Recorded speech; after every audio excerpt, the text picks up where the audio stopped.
Physics Final Project by Olivia Espinosa. So my research question is, what are stars and how are they formed? Every night when you look up to the sky, you can see these tiny dots of light. These are called stars. They are beautiful to see, but what are they and how were they formed? Well, according to skyandtelescope.com, a star is a luminous ball of gas, mostly hydrogen and helium, held together by its own gravity. Nuclear fusion reactions in its core support the star against gravity and produce photons and heat, as well as small amounts of heavier elements. The Sun is the closest star to Earth. So this quote basically says that stars are just really huge balls of hot gas in space and constantly generate enormous amounts of energy inside their core that later travels out from the center of the star, where it is given off as light and heat. This gives them the glow that we see at night. So, what are stars made up of? Stars are made out of helium and hydrogen, and they emit light 24 hours a day, every day. But we can only see them at night, since they are millions of miles away. From far away, stars might all look the same, but if you look up close, they are all different sizes and colors. From far away, all stars might look white, but if you look at a picture, like this one here, taken from a telescope, stars are different sizes and colors, such as white, blue, red, and orange. This is because stars have different temperatures. Stars that have higher temperatures emit blue-colored light, while lower temperature stars create orange, green, or red light. People who study stars are called astronomers. Stars are arranged by letters. O stars have the highest temperatures, followed in order by stars B, A, F, G, K, and M. Each letter group is divided into 10 subgroups. The colder stars have the name of letters L, T, and Y. The Sun is the star that is closer to Earth.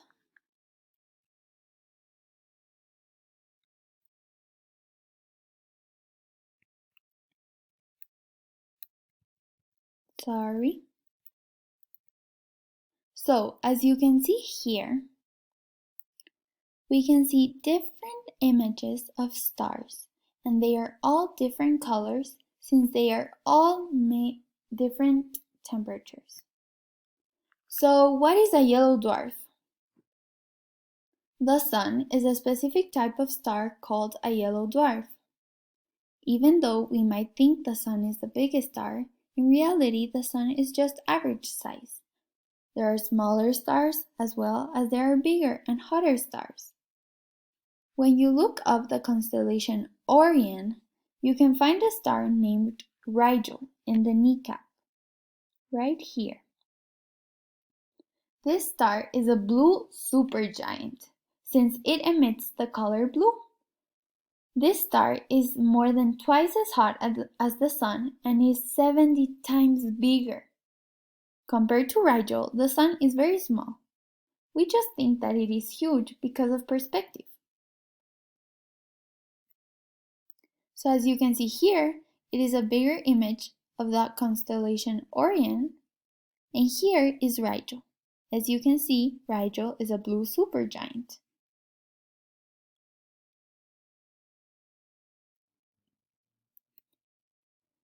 The biggest question is, how are stars created? They don't just come out of nowhere. It is an evolution. The universe's nebula is the beginning of the star before its birth. A molecular cloud is a type of nebula that has a high density and very low temperature. This combination creates molecular hydrogen and cosmic dust. When a nearby star explodes, the force of gravity exceeds the outward push of gas. It makes the nebula begin to collapse. Also, this can happen if two molecular clouds collide. When the force is too strong, the nebula breaks apart into pieces which are called protostars. The core of a protostar is not hot enough for fusion to happen, so the protostar begins to spin and spin and spin until it looks like a flat disk that is rotating. As this disk rotates, it creates a very strong magnetic field that pulls in gas and cosmic dust into the core. The gas in the center creates kinetic energy, and that turns into heat and increases the temperature of the core. At this point, the gas turns into a hydrogen-burning star, and here is when the process of nuclear fusion begins. This part of the process is called T Tauri, or also referred as a pre-main sequence star. This T Tauri star eliminates the cosmic dust from the core and flashes two stellar winds that create a bipolar outflow at the top and at the bottom. This process basically decreases the mass of the T Tauri star until only the center is burning. This is called a main sequence star. The hydrogen in the core converts to helium constantly, and it keeps burning for billions of years. The force of gravity mentioned earlier pushes force into the star, therefore keeping it in place and not burning out. A few million years later, a star's birth process is complete. An average star lives for about 10.5 billion years. And here are all the resources that I used to complete this process.